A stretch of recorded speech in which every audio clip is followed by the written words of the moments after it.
What's up, guys? It's Thursday, February 19th, and I'm going to go over a bunch of the news that came out today. Of course, the big news, Ronda Rousey versus Gina Carano on Netflix, May 16th.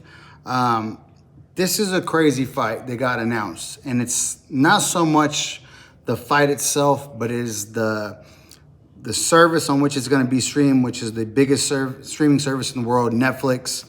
And for Netflix to be putting on its first MMA event with a fighter in Ronda Rousey, who was one of the biggest names, one of the biggest faces of the sport in the late teens, the mid-teens of the 2000s, is absolutely crazy, because we've always heard the relationship that Dana White and Ronda Rousey have. They was such a good a business relationship that they carried on. And then for Ronda Rousey to make a comeback fight and it not be under the UFC banner is absolutely wild. I mean, those of y'all who follow my channel know that I have no love lost for Ronda Rousey. Ronda Rousey was one of those polarizing figures, whether in the way where you either loved her or you hated her. I fell for the latter. I wouldn't go as far as say that I hated her, even though I've said some stuff about her before.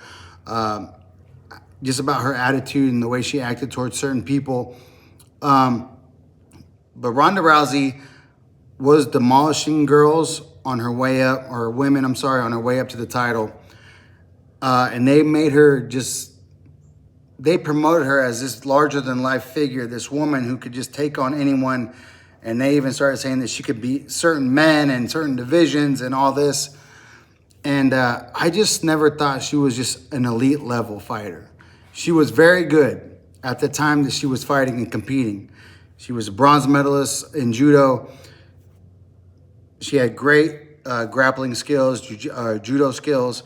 I just didn't think she was the next level of competitor in mixed martial arts. And I was proved right. You know, when she ran into someone like Holly Holm, who boxed at a high level, was a champion, and then came to mixed martial arts in the UFC and became a world champion. I just thought that she wasn't on the level of these women, you know, and I was proved right against Holly Holm when she got head kicked and lost her title to Holly Holm, and then when she came back and fought Amanda Nunes and got absolutely destroyed. I mean, I was not wrong. She wasn't elite as everyone made her out to be, but I'll still give her the respect that she was the face and the woman who took female mixed martial arts and mixed martial arts overall to another level during those years in the mid 2000 teens. But the woman that she's fighting, Gina Carano, she was the first big woman in MMA. She was the one that was selling out crowds for Elite XC and Strikeforce in the early days. And it was Gina Carano who did pass the torch to Ronda Rousey to take it to the next level. Gina Carano hasn't fought since 2009 when she lost to Christine Cyborg. And Ronda Rousey hasn't fought since 2016 when she got just absolutely decimated by Amanda Nunes. But this fight, I will give Ronda Rousey credit because she said that this was kind of in works for a while. She did reach out to Dana White and asked him about this fight, and she said that Dana just didn't agree with it or didn't think it was right for the UFC, and that's how they've landed on this Netflix card, this first Netflix card for MMA. And I don't know how good of a fight it's gonna be. Gina Carano's like 44, 43. Ronda Rousey's like 39. So it'll be a spectacle in itself because there's two huge names in the sport of women's MMA that are coming together and finally clashing. Just on the age, you'd probably have to lean Ronda Rousey. And listen, like I said, no love lost for Ronda Rousey. But in this competition, I don't know. I think I'll just really have to wait to see how they look in the build-up. I always really liked Gina Carano, but Ronda did do a lot for the sport. They both have, you know. Without Gina Carano, there is no Ronda Rousey, right? Gina Carano's record is 7-1, 1 submission, 3 KOs. Ronda Rousey's 12-2, 9 submissions, and 3 KOs. So we'll just see how it goes. I'm very interested to see what the rest of this card is going to be. And it's so crazy that this card on Netflix and then put on by MVP Promotions with Jake Paul, who there is no love lost between Jake Paul and Dana White in the UFC. So this fight could easily draw 20, 30 million viewers on Netflix because of Ronda Rousey's name. I'll give her that credit. She has a very valuable name when it comes to just casual fight fans, whether they're the MMA fans or she did that stint in WWE. So she has the WWE fans probably looking forward to this fight when it does come out on Netflix. And I know Dana White says that he doesn't pay attention to any of the competitors and none of that, which rightfully so. You have the #1 mixed martial arts company in the entire world and you're global. So why would you worry about someone else, especially when it's Jake Paul and MVP, which they've been doing nothing but boxing. You know, the last fight wasn't even competitive, him and AJ. Nobody really liked the Jake Paul versus Chavez fight or the Mike Tyson fight. But I'm pretty sure there's going to be a bunch of just pencil neck Paramount Plus executives scratching their heads thinking, why did we pay all these billions of dollars? And the first fight on Netflix, which is their direct competitor in the streaming services, has the chance to outdraw the UFC White House card. I mean, I'm sure Dana White was getting calls when this fight got announced saying, hey, pick up the fucking phone, call Conor McGregor, call John Jones, call whoever you have to call. Because if the White House card does not outdraw this card on Netflix, I mean, I don't know what happens. I don't know how Paramount takes that. I don't know how the UFC takes that. I mean, they are direct competitors. Paramount Plus is a streaming service. Netflix is the streaming service. And, I mean, no, it's not Rousey and Carano in their prime. But they're big names that casuals will watch. I love Ilya. I love Gaethje. But if that is the main event for the Paramount Plus card at the White House, I don't know how many streams, how many watches that gets. I mean, it'll get a lot. It'll get plenty. But is it going to outdraw the biggest streaming service in the world in Netflix? I don't know. And if it doesn't, man, there could be some consequences coming down from Paramount Plus because they're probably thinking we paid what, $8 billion for this company. And we can't even outdraw Ronda Rousey, Gina Carano, and MVP on Netflix. Something ain't adding up. So the fight is what it is, but I think the bigger picture is that it's going to be on Netflix and it's being promoted by Jake Paul and MVP Promotions. That's the biggest tell. That's the player of this whole announcement of this fight. And I'm really very interested to see how they fill out the rest of the undercard. I mean, there's some probably big name guys who are recently retired that they might throw on the undercard because it is going to be the hexagon cage. It's going to be MMA. So who knows who they put on this undercard. It'll probably be big names. They might be, it for sure will be guys past their prime. But I mean, you got guys like Poirier who's retired. Eddie Alvarez is out there. He's retired. You can run that one again.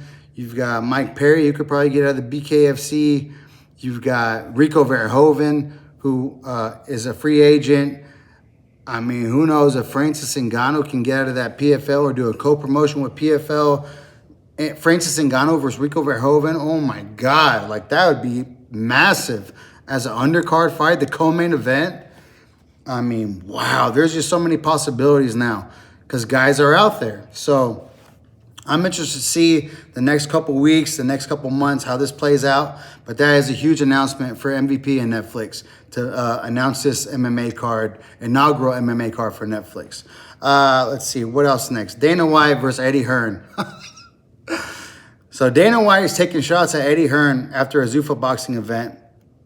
Talking about beating up babies and all this comes from the stem of where Eddie Hearn said that the belt looked ridiculous. But man, a lot of people don't like Dana White. I mean, go down the list of MMA media. MMA Guru shits on him any chance he gets, always making fun of him and roasting him. Ariel Helwani will never hold back at taking shots at Dana White. Luke Thomas from Morning Combat will constantly shit on Dana White. And the list goes on and on. I like Dana White. I'm not going to lie. I like Dana. I like that he kind of seems like he's just like a regular dude that kind of knows what's going on, but doesn't really know what's going on. And then he'll say stuff and then retract it and be like, I didn't say that, or that's not what I meant. And, he'll talk shit. He'll get angry. Like, he's like a regular Boston dude, like a New England guy, right? But I like Dana. But if there's anyone in the boxing game who you don't want to tangle with, it's Eddie Hearn. Eddie Hearn, baby, man. He is, in my opinion, the best promoter in boxing right now. Not just in the UK, not just in the United States. He is the best boxing promoter in the world. Eddie Hearn is the best promoter for boxing right now. I mean, all the English promoters got together to try to run him out of boxing. Couldn't do it. He takes over the English boxing scene. He comes to the United States. He's taken over the boxing scene here. He is the best promoter in the world, in my opinion. And if Dana wants to go tit for tat with Eddie Hearn, he is going to get absolutely roasted every time. Eddie Hearn is so quick on his feet. I mean, they asked him, I don't even remember who was asking him these questions, but he was on Dana like white on rice, man. He just was calling him, saying that, yes, I do, because Dana said that he works for his dad. And Eddie said, yeah, I do work for my dad. But so does Dana. He goes, his pappy is Turkey Al Sheikh. He owns Endeavor. Sella owns Endeavor. So he's always worked for the Fertittas, who spotted him all the money, put him in charge, which is true. And Dana did great in that position. But now he's got to work for Turkey Al Sheikh, and he's got to do whatever Turkey tells him to do. I don't think that's fully true. I don't think that's the truth, like the dead truth about it. But he's got people he's got to answer to now. It's not like back in the old days where Dana would just do whatever he wanted. He's got to answer now because it's a multi-billion-dollar company and he's at the helm. So Eddie Hearn was on him. He said, you want the boxing public to believe just because you put Max Kellerman out there calling Callum Walsh the next Roy Jones Jr., it's bullshit. He goes, you're putting on fights on a Wednesday in your garage, at the Meta Apex, which I'm not going to take too much offense to that because Dana did say when they're starting Zuffa Boxing that he wanted to do the USA Tuesday Night Vibes, just small venues, quality boxing. But Eddie Hearn was quick to shit on him and say that it was absolute dog shit. But it'll get there. I have full confidence in Dana White. Whatever he puts his mind to, he will make successful. I mean, the power slap thing is not my thing.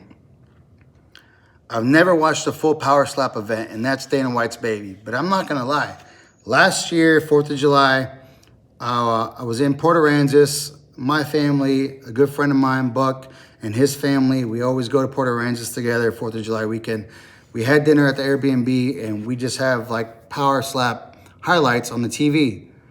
We could not turn away. We couldn't turn away from the power slap. Have I watched something ever since then? No, I haven't. It's just not my thing. But at the time, I'm like, I get why people like this. It's exciting. It's got the UFC production value behind it. And that's Dana's thing. Whatever he thinks he can do, he goes all in, and it is successful, So it's going to take time with Zuffa Boxing. They showed Turkey Al Sheikh with the belt. I think the belt looks just horrible. It's not. It just looks like they took the UFC belt, kind of stripped some things off, put Zuffa on the front, and there you go. Like, I think they could have done more with it. I mean, it's not completely dog shit, but they could have done more with the belt, for the Zuffa belt. But we'll see. I'm pretty sure Jay Opataya is going to be the first one to hold that title. But I have confidence that Dana will keep trudging along, and he'll sign bigger. He'll sign a lot of fighters. He's already signing some pretty good names. It's just, building the brand like he did with the UFC, like he did with Power Slap, and give it a few years, and he'll make his way in boxing. He will make his lane in boxing. Excuse me. Zuffa will make its own lane. Whether for good or for bad, they will be their own entity, and people will watch. People will watch. That's all I got for Dana and Eddie Hearn. The main event for this Saturday, UFC Fight Night in Houston, Sean Strickland, Fluffy Hernandez. Before I get to that, Strickland is coming under high criticism, and so is Paramount Plus, because Strickland is on the press conference dropping F-bombs, and when I say F-bombs, I don't mean fuck bombs, I mean faggot bombs. Like, he's just dropping the word faggot every now and then, talking about Bad Bunny and the halftime show, and just going off on a rant like he always does, which is nothing out of the ordinary with Sean Strickland. I don't agree with everything Sean Strickland says. To be honest, 85 to 90% of the things that Sean Strickland says, I don't agree with at all. But I do respect Dana and the UFC for allowing the fighters to speak freely, to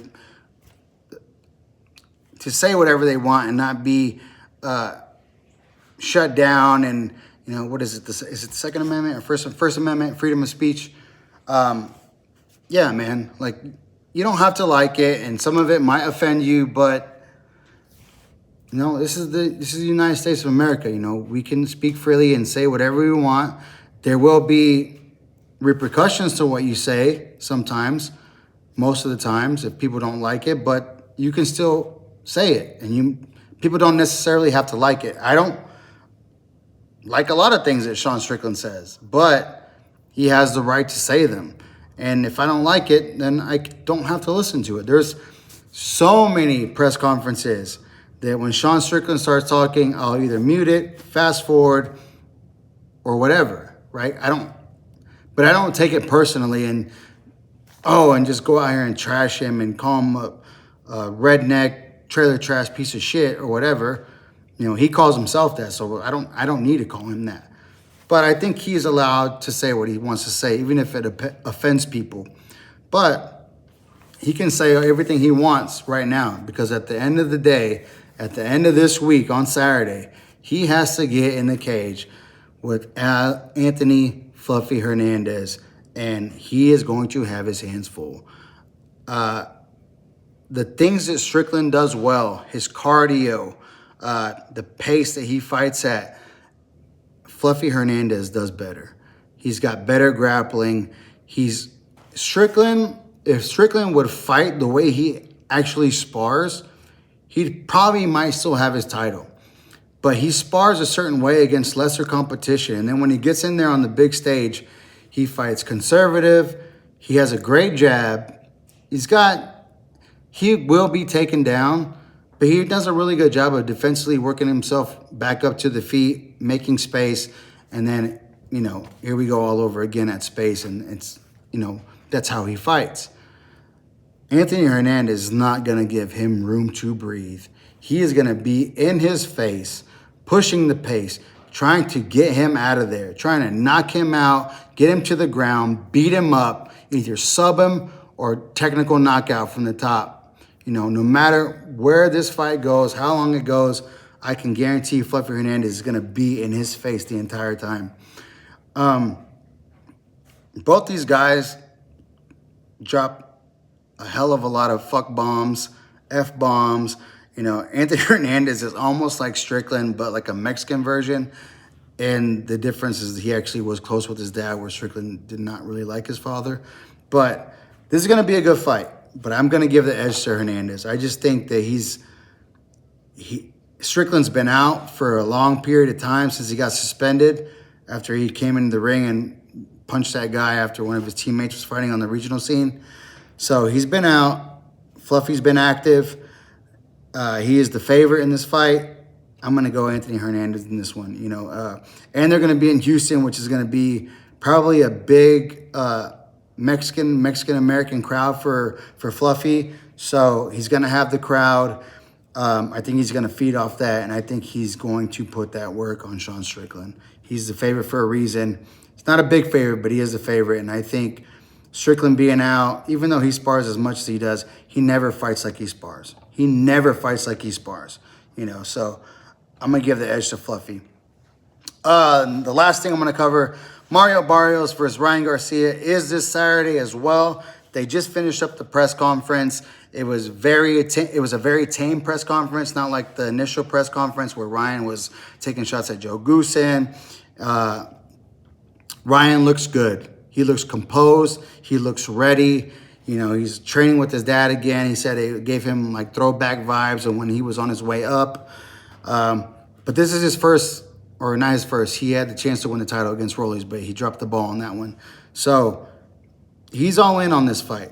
But Mario Barrios is a two-time champion. He was the WBA super lightweight title champion.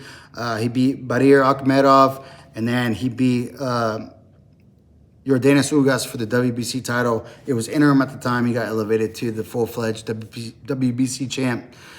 Mario Barrios is no joke, and he's fought some really, really good competition. I know his last two were draws, but he had the draw with Manny Pacquiao, which honestly I thought Pacquiao won that fight.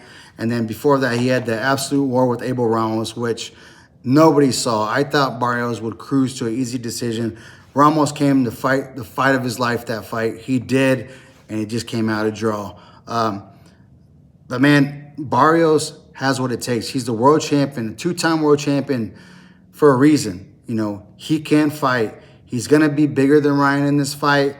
If Barrios can do and make the adjustments that Joe Goosen said that they did make during this camp, be more aggressive on the offense, be more defensively sound so he's not getting caught. I'm sure Joe probably had Barrios' right hand taped to his head the entire training camp so he doesn't eat that big left hook from Ryan. This is going to be a great fight. This is another fight that I keep flip-flopping back and forth, much like the Shakur Teofimo, where I picked Shakur initially to win. Then I kind of flip-flopped to Teofimo, and then the week of the fight, I went back to Shakur, and I was like, Shakur is going to win this fight. This fight, I initially picked Barrios. I flip-flopped, and I was like, man, Ryan looks really good. He looks focused. He's not talking crazy. He's got his dad in his corner to keep him on the right path. I think Ryan has a great chance. He looks great. He looks in great shape. But now that the week of the fight is here, I think I'm going to go back Barrios, guys. I think I'm going to go back Barrios. I think Barrios is going to bring another type of dog to Ryan because Barrios has been in dog fights, man, and he's weathered storms versus some of the best guys. I just think Barrios is going to edge him out on this one. If it's close, though, I will say this. If it's close on the cards, Ryan will get the decision. But Barrios, much like I said in the Shakur fight, he needs to win big. Bank a couple of those early rounds. Keep Ryan at the end of your jab. Bully him in there because he's going to be bigger. Make it a little bit ugly on the inside, but then keep him at length with that jab and the straight right. I'm going to go Barrios on this one, guys. I mean, I could be way off and completely wrong, and Ryan can starch him with the left hook in the fourth, fifth round. I mean, that's just the way boxing goes. But if you're asking me for a pick, I'm going to go Mario Barrios on this one to win this fight. And retain the WBC title. So that's it for me right now, guys. I might do another breakdown on the rest of the card for the UFC Fight Night. But I pretty much already did that earlier with all the betting lines. So that's probably it for me today.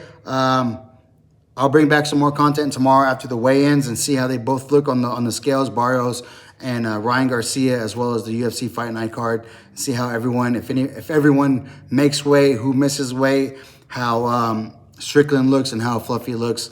That's it for me, guys. Thank you guys so much once again for watching. Hit the like, hit the subscribe, hit the bell so you get all the notifications. And I will see you guys on the next one. Peace!